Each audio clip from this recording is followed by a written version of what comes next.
माझे नाव शीतल. माझे लग्न होऊन नुकताच 1 महिना झाला होता. 15 दिवस सासरी राहून मी परत माहेरी आले होते. माझ्या नवऱ्याशी मी दररोज फोनवर बोलायची. ते दिसायला अगदी सुंदर व गोड होते व स्वभावाने अगदी प्रेमळ होते. लग्नाच्या पहिल्या 15 दिवसात आमची एक आठवडाभर प्रेमाची भेट झाली होती.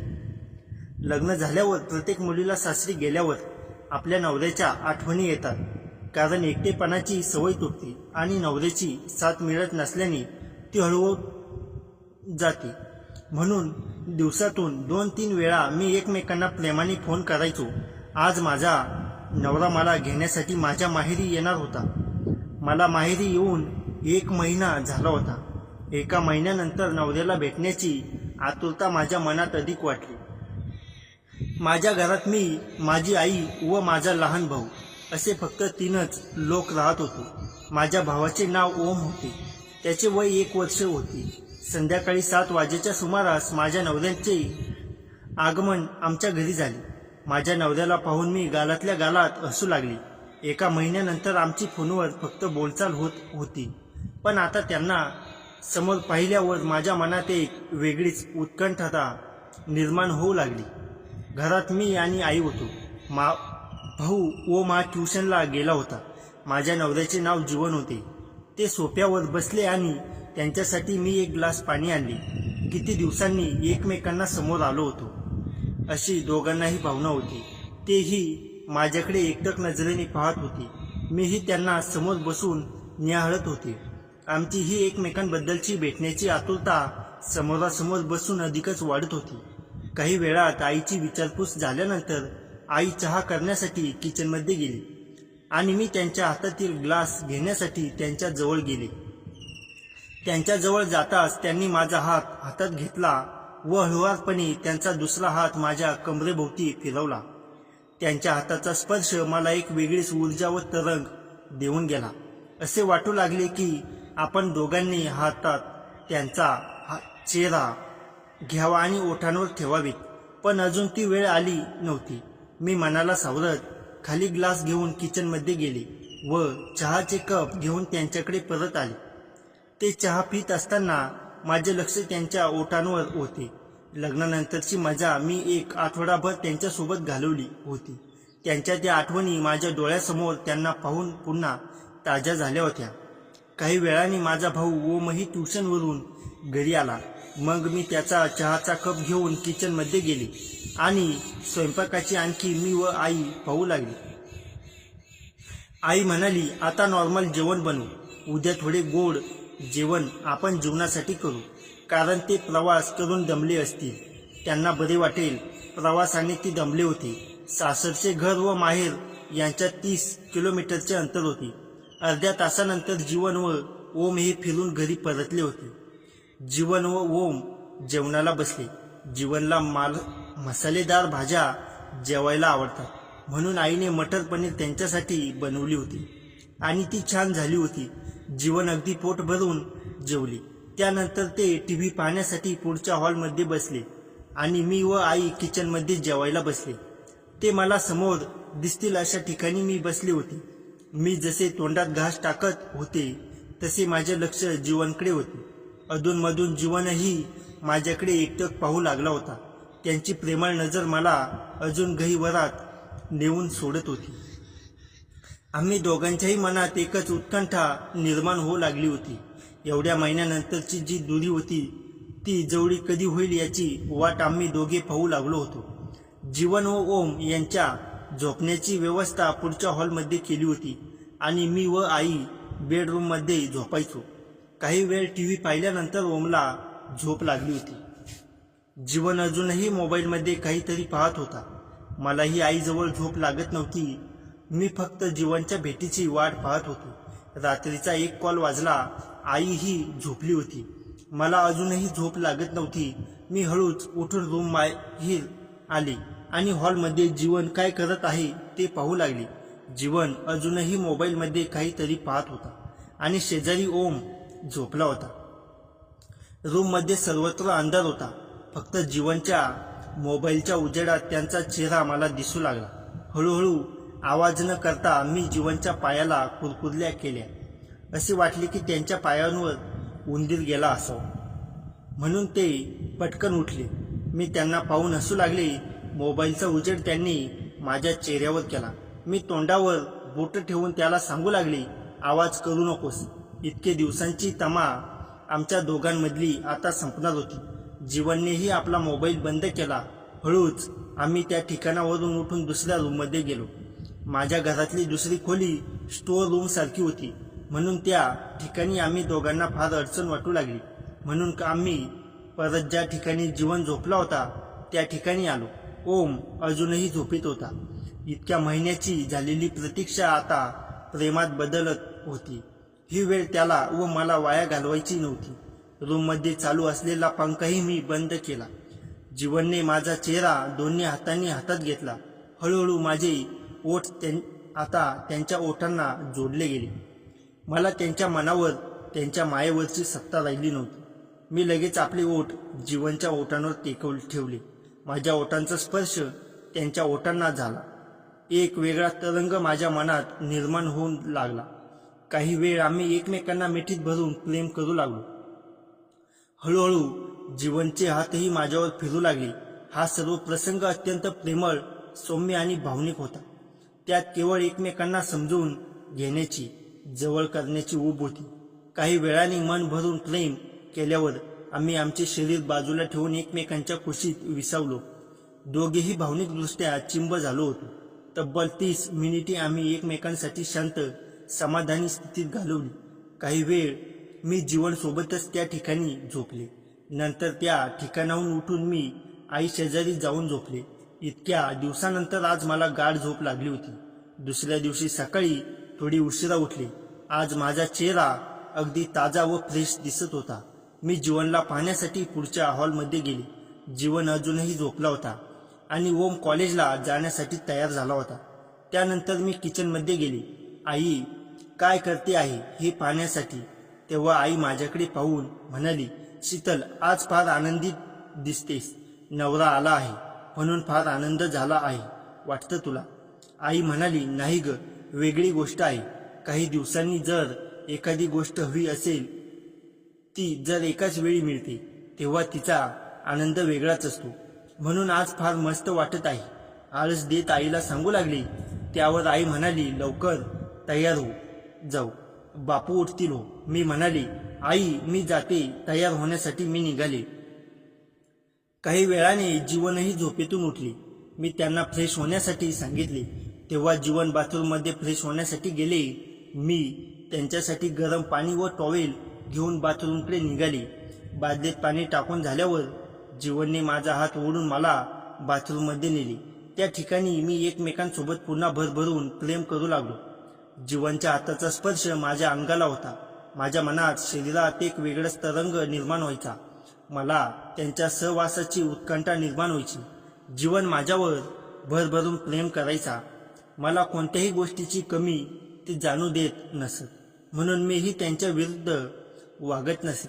त्यांना जे आवडते ते मी त्यांच्यासाठी नेहमी करायला तयार असे.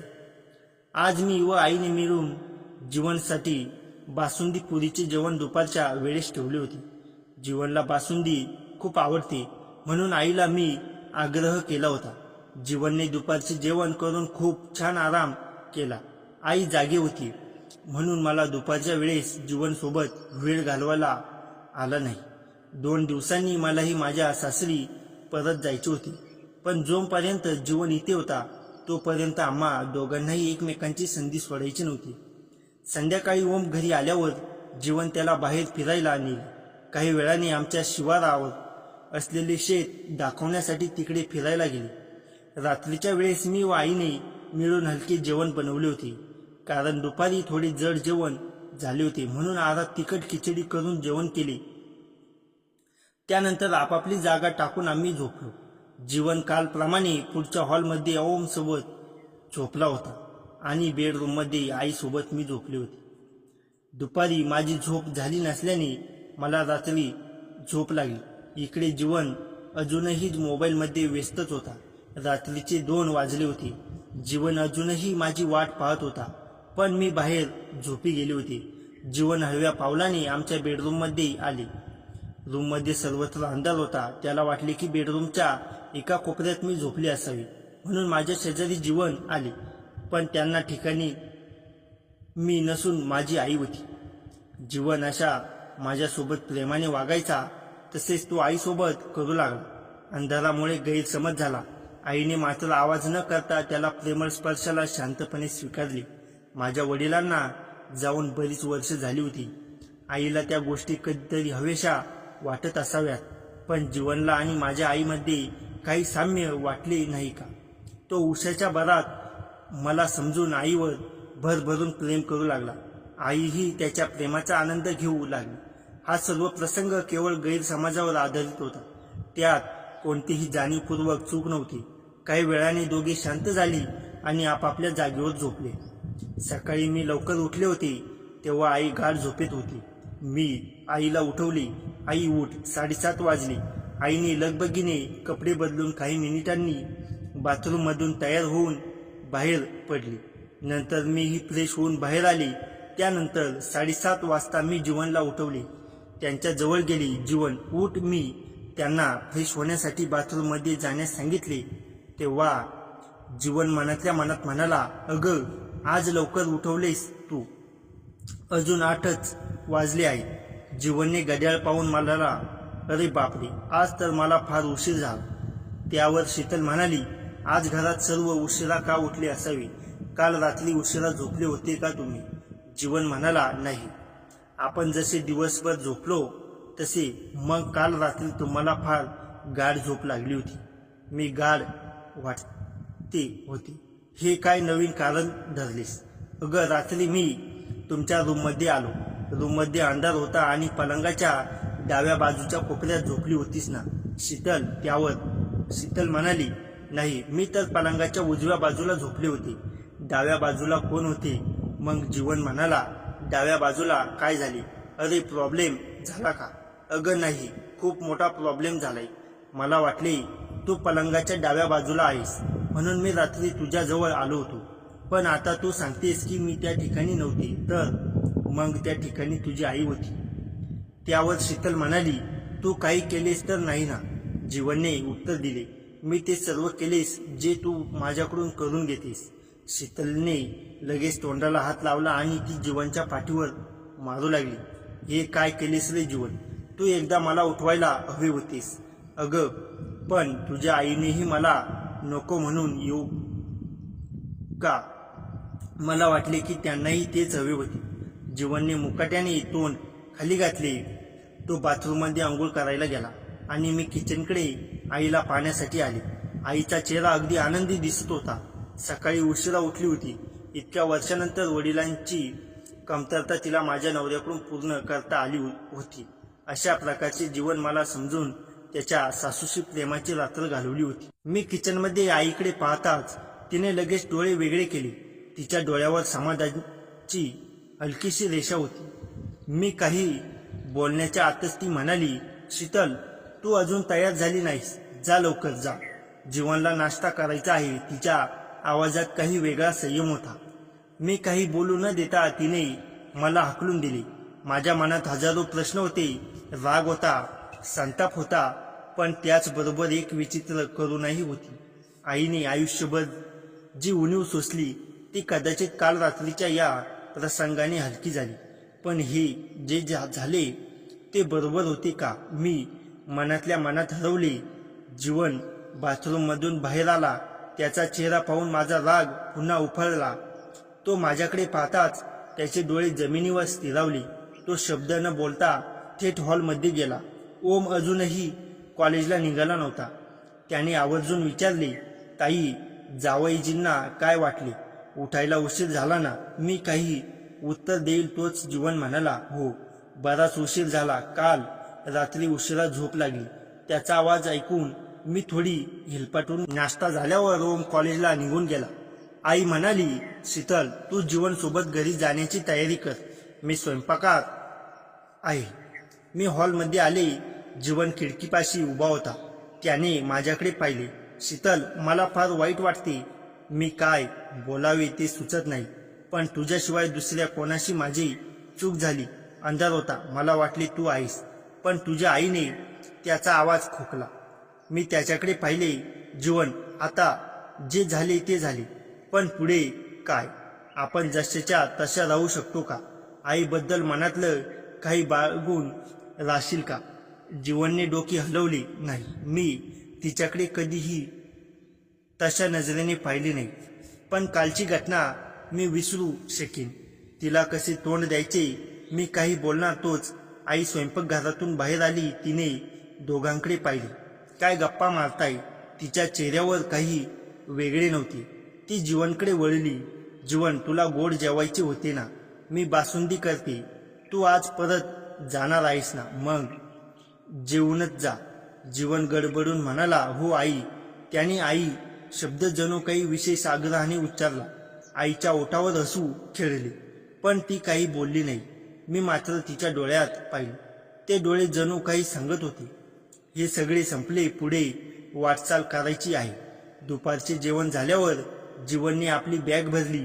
आईने त्याला जवळ बोलावून हातात काही पैसे दिले. हे घे, तुझ्या आईसाठी गोडायचे सांग. मी लवकरच भेटायला येईल. जीवनने ते हातात घेतले. आई, तुम्ही अशी का? आम्हाला काही लागत नाही. आई म्हणाली, असली मुलगा झालास तर माझाही हक्क आहे. चल, शीतल तुझ्यासोबत येईल. गाडीत बसताना मी मागे वळून पाहिले. आई उंबरठ्यावर उभी होती. तिच्या डोळ्यात एक विचित्र शांतता होती. जीवनने गाडी सुरू केली. थोड्या अंतरावर गेल्यावर तो म्हणाला, शीतल, मला तुझी माफी हवी. पण एक गोष्ट सांग, तुझी आई ती खरोखर आनंदी आहे ना? काल रात्री तिला जे हवे होते ते मिळाले असेल का? मी तिच्याकडे कधीही तसे पाहिले नाही. पण ती त्या रात्री काहीच बोलली नाही, शांत राहिली. म्हणजे तिला ते हवे होते का? मी एक क्षण शांत बसून म्हणाली, जीवन, मी आईला विचारले नाही. पण तिने आज सकाळी जसा व्यवहार केला तसा तो फार सहज होता. कदाचित तिला त्या एका रात्रीची वर्षाची जाणीव उभरून निघाली असेल. पण आपण तिच्याशी पूर्वीसारखीच वागायचे या गोष्टीचा कधीही उल्लेख करायचा नाही. तिनेही तसाच केला. जीवनने होकार दिला. पुढचा प्रवास मौनात गेला. सासरी पोहोचल्यावर सासू सासऱ्यांनी आमचे स्वागत केले. सगळे पूर्ववत सुरू झाले. पण त्या रात्रीची घटना आमच्या तिघांच्याही मनात कोणतरी हलक्या हाताने रेखाटलेल्या चित्रासारखी राहिली. ती कधी शब्दात उमटली नाही. फक्त दर महिन्याला मी माहेरी जाताना जीवन मला सोडायला यायचं. आईच्या हातात काहीतरी देऊन जायचा. आई त्याला माझा मुलगा म्हणायची आणि त्याच्या पाठीवर हात ठेवून आशीर्वाद द्यायची. एके दिवशी संध्याकाळी आई फोनवर म्हणाली, शीतल, तुला माहिती आहे का, मी आता त्या रात्रीला आभार मानते. तो प्रसंग नसता तर मी आयुष्यभर त्या उणिवेसाठी कोणाला तरी दोष देत राहिले असते. पण त्या रात्रीनंतर मला समजले, मी अजूनही जगू शकते. आणि तुझा जीवन माझ्यासाठी फक्त जावाई नाही तर खरोखर मुलगा आहे. तिच्या आवाजात मी काही बोलले ना. तोच जीवन मागून येऊन माझ्या खांद्यावर हात ठेवून म्हणाला, आई सांग, ती काळजी करू नकोस, आम्ही तिच्यासाठी नेहमीच आहोत. ही घटना आमच्या आयुष्यातील एक अध्याय ठरली. ती कधी उघडा झाली नाही, पण त्याने आमच्यातील नाती अधिक घट्ट केली. आईच्या आयुष्यातील तो एकटेपणा त्या रात्रीनंतर हलका झाला आणि जीवनने मला दिलेला शब्द पाळला. तो आईकडे पूर्वीसारखाच आदराने पाहत राहिला. पण त्यात आता स्वतःची एक अशी ओढ होती आणि मी दोघांमध्ये सेतू बनून राहिले.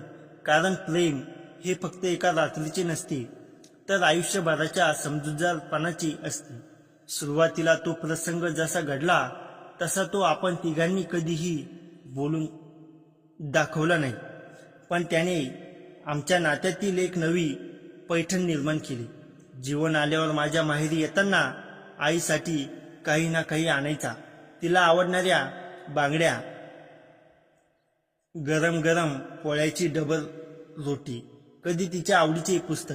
आई त्याच्यासाठी खास मटर पनीर बासुंदी करून ठेवायची. मी बघत राहिले. ते दोघे जण एकमेकांशी बोलताना कधीही त्या रात्रीचा उल्लेख करत नसत. पण त्यांच्यातला संवाद आता पूर्वीपेक्षा जास्त सहज झाला होता. माझ्या लग्नाला 6 महिने झाले. माझी सासरची माणसेही माझ्यावर प्रेम करायची. सासूबाईंनी एकदा मला हळूच विचारले, शीतल, तुझी आई एकटीच राहते ना? तिला कधी एकटेपणा जाणवत नाही ना? मी म्हणाले, तिला सवय झाली आहे, पण आता मी जीवनसोबत नेहमीच भेटायला जाते. सासूबाई म्हणाल्या, बरं, पण जर तिला कधी मनाशी बोलायचे असेल तर माझ्याशी बोलू शकते. त्या दिवसापासून माझी आई व माझी सासू यांच्यातही फोनवर गप्पा रंगू लागल्या. दिवाळी आली. यंदा मी नवरी म्हणून पहिली दिवाळी साजरी करणार होती, पण माझ्या मनात आईची चिंता होती. जीवनने माझे मन वाचले. शीतल, आईला एकटीला सोडून आपण दिवाळीत मजा करू शकत नाही. तू सांग, आईला एकटे बोलवायचे का? मी हळूच म्हणाली. पण सासूबाईंना काय वाटेल? जीवन असला, माझी आई खूप समजूतदार आहे. मी तिला सांगतो. सासूबाईंनी केवळ होकार दिला नाही तर उत्साहाने म्हणाल्या, अगं, किती दिवस झाले तिला एकटे राहून.